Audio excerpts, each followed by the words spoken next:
Dans la bouillonnante ville de Nairobi, au Kenya, le club Pulse vibrait au rythme d'une soirée de remise de diplôme. Les étudiants, fraîchement libérés des contraintes académiques, dansaient sous les néons clignotants, portés par les sons envoûtants de l'afrobéa. Au cœur de cette foule, Naldi, fille d'un riche député kényan, rayonnait de confiance. Belle et arrogante, elle avait grandi dans l'opulence, habituée à ce que tout lui soit dû.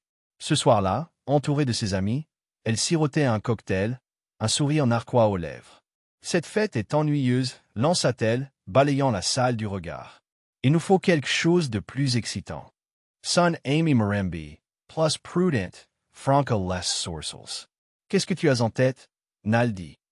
Un éclat malicieux traversa les yeux de Naldi. « J'ai entendu parler d'un vieux lieu de sépulture près d'ici, le tombeau de Mzee Kamo.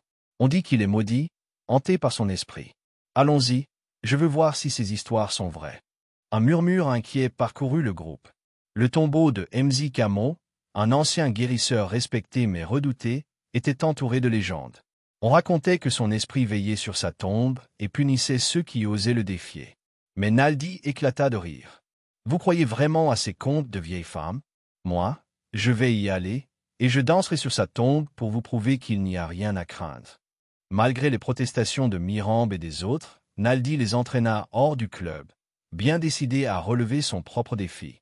Le tombeau de Mzee Kamo se dressait à la lisière de la ville, un monticule de terre entouré de pierres gravées, envahi par des herbes sauvages. Sous la lumière pâle de la lune, l'endroit semblait vivant, comme si les ombres elles-mêmes respiraient. Naldi, porté par son audace, s'avança vers la tombe centrale, ornée d'un symbole ancien. « Regardez ça » dit-elle en riant. « Le grand Mzee Kamo, qui terrifie encore les gens après sa mort. Eh bien, moi, je ne te crains pas. » Mirambe tenta de la retenir. « Naldi, arrête. Ce n'est pas un jeu. » Mais Naldi grimpa sur la tombe et commença à danser, ses mouvements provoquants défiant l'esprit du guérisseur. « Montre-toi, vieux fantôme » cria-t-elle, hilare. Soudain, un grondement sourd monta du sol. Une brume froide s'éleva, enveloppant le lieu, et un vent glacial balaya les pierres. Naldi trébucha, se coupant la jambe sur une arête tranchante de la tombe. Son sang goutta sur la terre, tachant le symbole gravé. Un cri rauque, presque animal, résonna dans la nuit. Terrifiée, ses amis la tirèrent hors du tombeau et la ramenèrent précipitamment en ville. Dans la voiture, un silence lourd régnait, chacun espérant que ce n'était qu'un mauvais rêve. De retour dans son appartement chic au cœur de Nairobi, Naldi tenta de se rassurer. Sa blessure saignait toujours, malgré les bandages. Épuisée, elle s'effondra sur son lit, mais le sommeil fut loin d'être paisible. Dans ses rêves, une silhouette imposante se dressait. Mzee Kamo, vêtu de peau et de perles, ses yeux perçants brillants de colère. Elle se réveilla en sursaut dans une pièce gelée. Des murmures gutturaux, comme des incantations ancestrales, flottaient dans l'air, venant de sa salle de bain. Tremblante, elle s'y rendit et trouva le miroir couvert de buée, marqué d'empreintes de mains épaisses. Des traces humides traversaient le sol, menant à sa chambre, mais personne n'était là. Paniquée, elle appela Mirambe. « Quelque chose ne va pas. Je crois qu'il est ici. » Mirambe accourut, mais ne vit rien d'anormal. « Tu es fatigué, Naldi. C'est le stress. Repose-toi. » Pourtant, les jours suivants furent un cauchemar. Naldi sentait des doigts invisibles effleurer sa peau, même en public. Elle devenait paranoïaque, malade, et ses études s'effondraient. Un matin, elle découvrit des mots gravés sur son bras, saignant légèrement. « Tu m'as défié.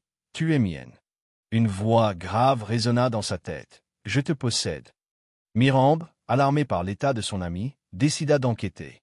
À la bibliothèque universitaire, elle fouilla dans de vieux journaux. Mzee Kamo avait été un guérisseur puissant, mais son passé était sombre. Il avait abusé de son autorité, exploitant des jeunes femmes vulnérables.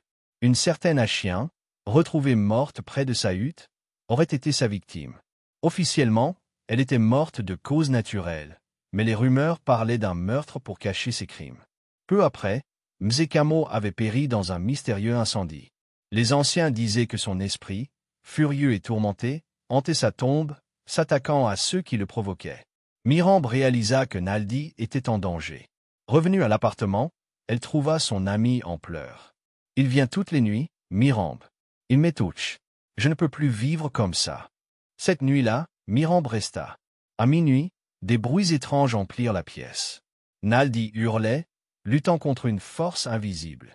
Puis, Mzekamo apparut, grand, menaçant, son visage tordu par la rage. « Elle m'appartient, tonna-t-il.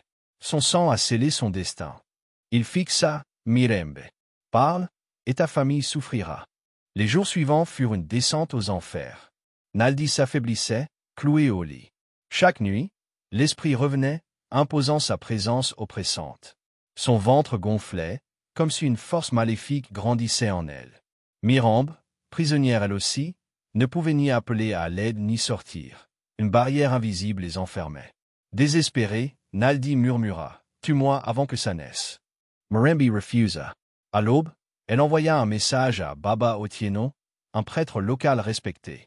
À minuit, elle tenta de fuir avec Naldi, désormais à peine consciente.